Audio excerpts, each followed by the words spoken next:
ഉടുമ്പൻചോലയിൽ ഇടതുപക്ഷം മികച്ച വിജയം നേടുമെന്നും ഇടുക്കിയിൽ റോഷി അഗസ്റ്റിന്റെ വിജയം ഉറപ്പാണെന്നും കേരള കോൺഗ്രസ് എം സംസ്ഥാന കമ്മിറ്റി അംഗം ജിൻസൺ പൗവത്ത്. സംസ്ഥാനത്ത് 85-ലധികം സീറ്റുകൾ നേടി LDF ഭരണ തുടർച്ച നടത്തുമെന്നും അദ്ദേഹം ഉടുമ്പൻചോലയിൽ പറഞ്ഞു. ഉടുമ്പൻചോല നിയോജകമണ്ഡലത്തിൽ കഴിഞ്ഞ 25 വർഷക്കാലമായിട്ട് ഇടതുപക്ഷ മുന്നണി നടപ്പാക്കിയിരിക്കുന്ന വികസന പ്രവർത്തനങ്ങൾ അത് ഈ തിരഞ്ഞെടുപ്പിൽ ഇടതുപക്ഷ മുന്നണിക്ക് അനുകൂലമായിട്ടുള്ള വോട്ടായിട്ട് മാറും എന്നുള്ള കാര്യത്തിൽ യാതൊരു സംശയവുമില്ല. ഇടുക്കിയെ സംബന്ധിച്ച് പറയുമ്പോൾ ഇടുക്കിയിൽ റോഷി അഗസ്റ്റിൻ ഈ പ്രാവശ്യം വിജയിക്കുമെന്നുള്ള കാര്യത്തിലും ഒരു തർക്കവുമില്ല. കാരണം എന്താണെന്ന് ചോദിച്ചാൽ അദ്ദേഹം ഇടുക്കിയെ മിടുക്കിയാക്കിയത് അദ്ദേഹമാണ്.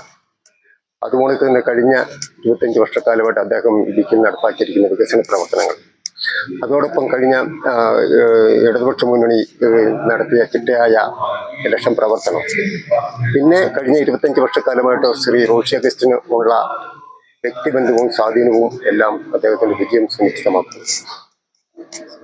സംസ്ഥാന തലത്തിൽ നോക്കുകയാണെങ്കിൽ ഇടതുപക്ഷ മുന്നണി വീണ്ടും അധികാരത്തിൽ വരുമെന്നുള്ള കാര്യത്തിൽ യാതൊരുവിധ തർക്കവുമില്ല.